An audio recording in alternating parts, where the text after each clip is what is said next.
May isang malalim na pagbabago na tahimik na nagaganap sa ating rehiyon at kakaunti lamang ang tunay na nakapapansin nito. Habang abala ang Washington sa mga lumang diskurso tungkol sa seguridad, alyansa militar at presensya sa West Philippine Sea, ang Beijing naman ay maingat na naglalatag ng isang alok sa Pilipinas na maaaring tuluyang magbago sa balanse ng kapangyarihan sa Timog Silangang Asya. Hindi ito simpleng pautang, hindi ito karaniwang kasunduang pangkalakalan. Ito ay isang estratehikong hakbang na maaaring mag-angat o magpabagsak sa direksyong tatahakin ng ating bansa sa susunod na dekada. Pinag-uusapan natin ang malalaking pamumuhunan sa infrastruktura, mga daungan na kayang tumanggap ng pinakamalalaking barko sa Asya, modernong riles na mag-uugnay sa Luzon, Visayas at Mindanao, mga industrial na zona na suportado ng 5G at high-tech manufacturing at mga planta para sa renewable energy at electric vehicles. Kung susuriin, ito ay isang blueprint para sa industrialisasyon ng ika-21 siglo at hindi ito iniaalok sa panahong neutral. Iniaalok ito sa gitna ng tumitinding kompetisyon sa pagitan ng Estados Unidos at China. Sa loob ng maraming dekada, ang Pilipinas ay nanatiling malapit na kaalyado ng Estados Unidos, militar, politikal at ekonomiko. Mula sa mga base militar hanggang sa mga kasunduang pangkalakalan, nakapaloob tayo sa isang sistemang hinubog pagkatapos ng ikalawang digmaang pandaigdig. Ngunit kung magiging tapat tayo, kailangan nating aminin na ang relasyong ito ay hindi palaging pantay. Ang ating ekonomiya ay naging nakasandig sa remittances, BPO sector at export-oriented assembly industries na nakatali sa supply chains ng kanluran. Oo, may mga benepisyo. Ngunit nanatili tayong umaasa sa dayuhang kapital at teknolohiya. Ngayon pumapasok ang China na may ibang alok. Hindi lang call centers, hindi lang subcontracting, kundi konkretong infrastruktura at produksyon. Ang tanong ay hindi kung mabuti ba o masama ang China. Ang tunay na tanong ay ano ang ibig sabihin nito para sa soberanya at kinabukasan ng Pilipinas. Kapag ang isang bansa ay may iisang dominanteng partner, madali itong maipit sa mga kondisyong hindi nito ganap na kontrolado. Ngunit kapag may alternatibo, nagkakaroon ng puwang para sa negosasyon. At dito nagiging masalimuot ang sitwasyon.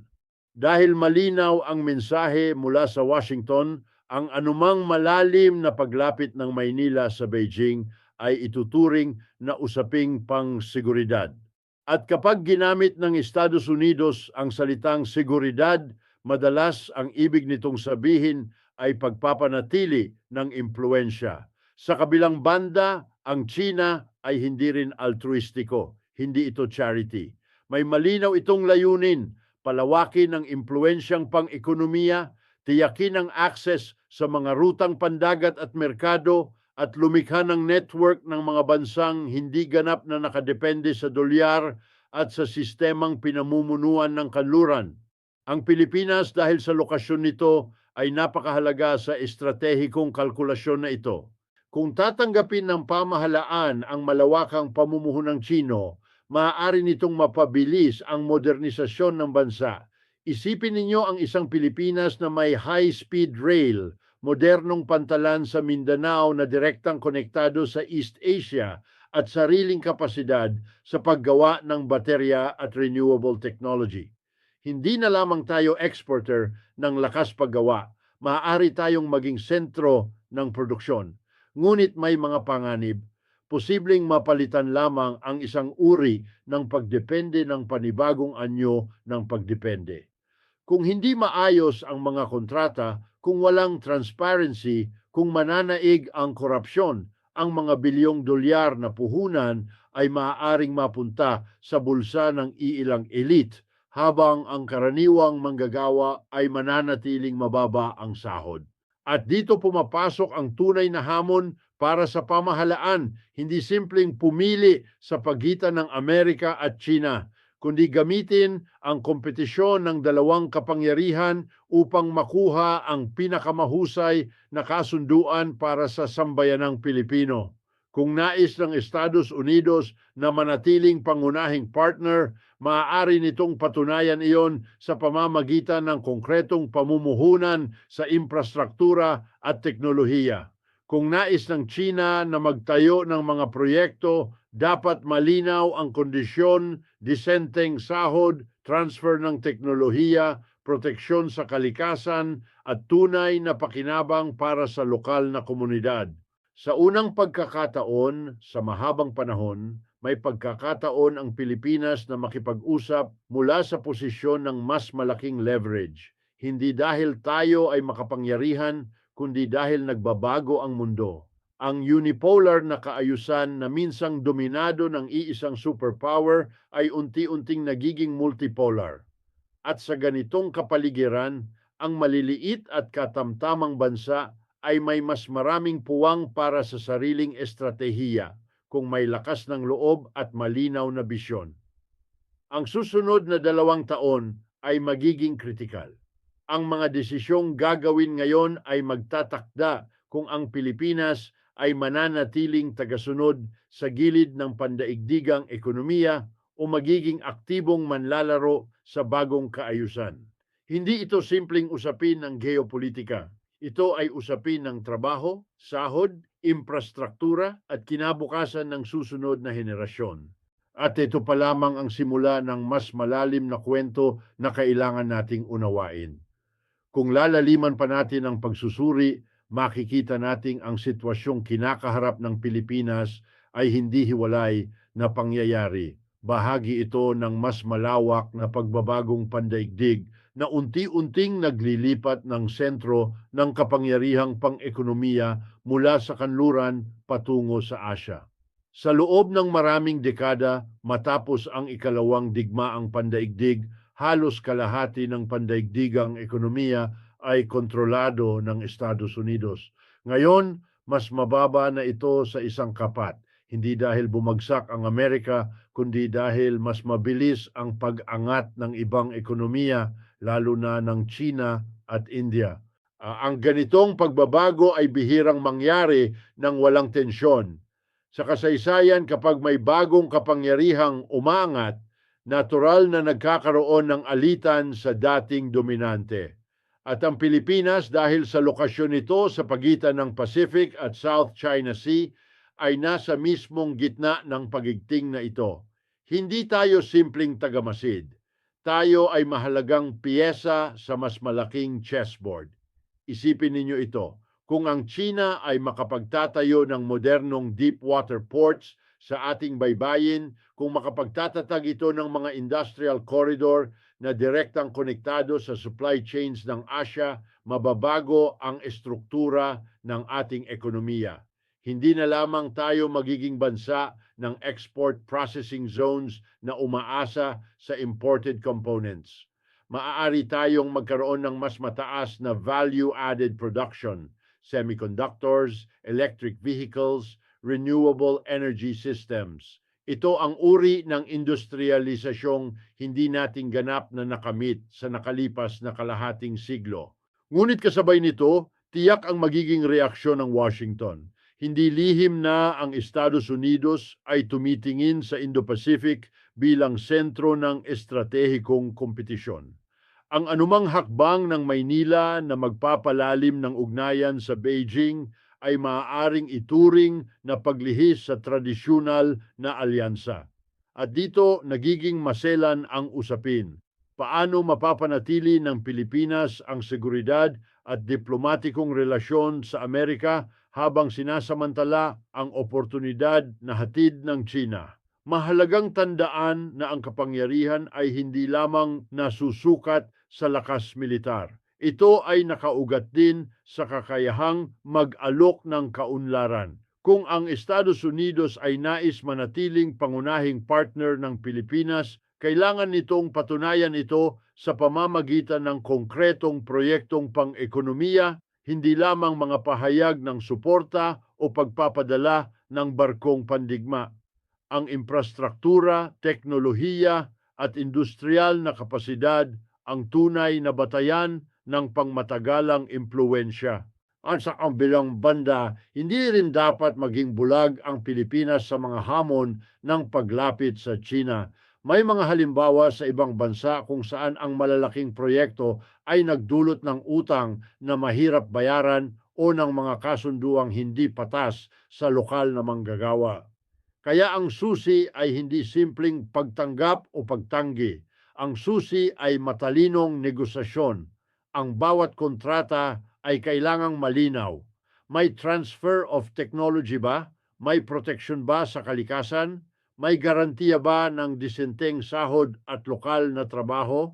Sa unang pagkakataon sa mahabang panahon, may pagkakataon ang Pilipinas na gamitin ang kompetisyon ng dalawang higante upang mapabuti ang sariling posisyon.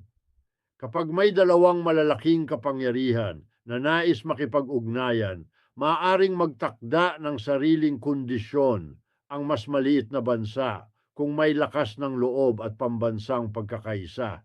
At dito pumapasok ang pinakamahalagang aspeto, ang interes ng karaniwang Pilipino. Ang lahat ng diskusyong ito tungkol sa geopolitika ay magiging walang saysay kung hindi nito mababago ang buhay ng mga manggagawa, magsasaka at kabataan. Kung ang bagong pamumuhunan mula man sa China o Amerika ay hindi magbubunga ng mas mataas na sahod, mas maayos na infrastruktura at mas maraming oportunidad, wala ring saysay ang estratehikong panalo. Ang susunod na mga taon ay magiging panahon ng pagsubok. Ang Pilipinas ay maaaring manatili sa dati nitong papel bilang peripheral player sa global supply chains o maaari itong magtangkang umangat bilang isang tunay na sentro ng produksyon sa Asia. Ngunit ang pag-angat na iyon ay hindi automatiko. Kailangan ito ng malinaw na pambansang plano, matibay na institusyon at lideratong handang tumindig sa gitna ng presyur. Dahil ang totoo, hindi lamang ito laban ng Estados Unidos at China. Ito ay laban para sa direksyon ng ating sariling pag-unlad at sa isang mundong mabilis na nagiging multipolar, ang mga bansang marunong maglaro ng maingat at matapang ay siyang makikinabang. Ngayon kailangan nating pag-usapan ang mas sensitibong bahagi ng usaping ito, ang posibilidad na ang Pilipinas ay maging larangan ng mas matinding kompetisyon ng mga dakilang kapangyarihan. Kapag ang isang bansa ay nasa gitna ng dalawang magkaribal na superpower, hindi sapat ang simpleng diplomasya. Kailangan ng malinaw na estratehiya upang hindi maging pawn sa mas malaking laro. Sa kasaysayan ng Timog Silangang Asya, nakita na natin kung paano ang mga bansang nahati sa impluensya ng malalaking kapangyarihan ay nakaranas ng destabilization, ekonomiko man o politikal. Ang pressure ay maaaring dumating sa iba't ibang anyo, pagbabanta ng trade restrictions, pag-urong ng foreign aid, paggalaw ng financial markets, o kahit mas banayad na paraan tulad ng media campaigns at political lobbying. Hindi ito teorya, ito ang realidad ng geopolitika. Kung lalapit ang Maynila sa Beijing para sa malalaking proyektong pang-infrastruktura, maaaring gumamit ang Washington ng mga instrumento nito, taripa, regulatory pressure o diplomatic leverage. Maaari nitong palakasin ang presensya militar bilang paalala kung sino ang tradisyonal na kaalyado. Maaari rin nitong hikayatin ang mga lokal na elite na tutulan ang mas malalim na ugnayan sa China. Sa ikaw-lang panig, ang China ay maaari ring maglatag ng sarili nitong impluensya, mas malalaking loan packages, mas mabilis na implementasyon ng proyekto at mas agresibong economic diplomacy. Ngunit dito mahalagang itanong, gaano kalawak ang transparency? Gaano katatag ang safeguards laban sa korupsyon? Sino ang may control sa mga strategic assets kapag natapos ang proyekto? Ang tunay na panganib ay hindi lamang ang external pressure. Ang mas malaking panganib ay ang internal weakness. Kung mahina ang institusyon, kung kulang ang checks and balances, kung ang negosasyon ay ginagawa sa likod ng saradong pinto, madaling masangkot ang bansa sa mga kasunduang hindi patas. Ang soberanya ay hindi lamang depensa laban sa dayuhan. Ito rin ay kakayahang magpatupad ng sariling patakaran ng may integridad. Ngunit narito ang mas malalim na katotohanan. Ang Pilipinas ngayon ay may mas maraming option kaysa dati. Sa loob ng maraming dekada, ang mga bansang tulad natin ay walang alternatibo. Kapag nagbanta ang isang kapangyarihan ng economic isolation, halos walang mapagkukunan ng kapital o teknolohiya. Ngayon, mayroong mga bagong sentro ng kapangyarihan, China, India, maging ang ilang bansa sa Middle East na handang mag-invest at makipagkalakalan. Ang multipolar na mundo ay hindi perpekto. Mas komplikado ito. Mas maraming negosasyon, mas maraming risk, ngunit nagbibigay ito ng espasyo para sa mas malayang pagkilos. Ang tanong ay, handa ba ang Pilipinas na gamitin ang espasyong ito? Kung magiging matalino ang pamahalaan, maaari nitong gamitin ang alok ng China upang himukin ang Estados Unidos na mag-alok din ng mas magandang kasunduan. Halimbawa, kung nais ng Washington na manatiling pangunahing partner sa technology at defense, maaari itong magbukas ng access sa mas advanced na manufacturing collaboration, mag-invest sa renewable energy infrastructure, o magbigay ng mas patas na trade terms para sa agricultural exports ng Pilipinas. Sa parehong paraan, maaaring sabihin ng Maynila sa Beijing, ang inyong pamumuhunan ay tinatanggap, ngunit may malinaw na kondisyon, local labor requirement, environmental protection, technology transfer, at joint ownership sa strategic projects. Kung hindi ninyo kayang tanggapin ang mga kondisyong ito, may ibang option ang Pilipinas. Ito ang tunay na leverage. Hindi ito tungkol sa pagtalikod sa isang kaalyado o pagyakap sa isa pa. Ito ay tungkol sa pag-angkin ng sariling posisyon sa gitna ng kompetisyon. Ngunit hindi ito magiging madali. May mga sektor sa loob ng bansa na komportable sa status quo. May mga negosyanteng kumikita sa pagiging intermediary lamang sa pagitan ng foreign capital at lokal na labor. May mga politiko na mas pinipili ang mabilis na pondo kaysa sa pangmatagalang benepisyo. Ang pagbabago ng direksyon ay lilikha ng alitan sa loob at labas ng bansa. At narito ang mas malawak na konteksto. Ang buong mundo ay nasa yugto ng transisyon. Ang sistemang itinatag matapos ang ikalawang digmaang pandaigdig ay unti-unting nagbabago. Ang dolyar ay nananatiling dominante, ngunit dumarami ang alternatibong financial arrangements. Ang supply chains ay nire-realign. Ang mga bansa ay naghahanap ng diversification upang hindi maipit sa isang merkado. Sa ganitong kalagayan, ang Pilipinas ay may pagkakataong magtakda ng bagong landas. Maaari tayong manatiling reactive, umaasa sa desisyon ng iba, o maaari tayong maging proactive, gumagawa ng sariling estratehiya na nakabatay sa pambansang interes. Ang desisyong gagawin sa mga susunod na taon ay hindi lamang tungkol sa infrastruktura o investment packages. Ito ay tungkol sa kung paano natin nakikita ang ating sarili bilang bansa, bilang dependent ally o bilang sovereign player na may kakayahang magnegosasyon sa gitna ng malalaking kapangyarihan. Ang hinaharap ay hindi pa nakasulat. Ngunit malinaw na ang yugto ng walang alternatibo ay tapos na.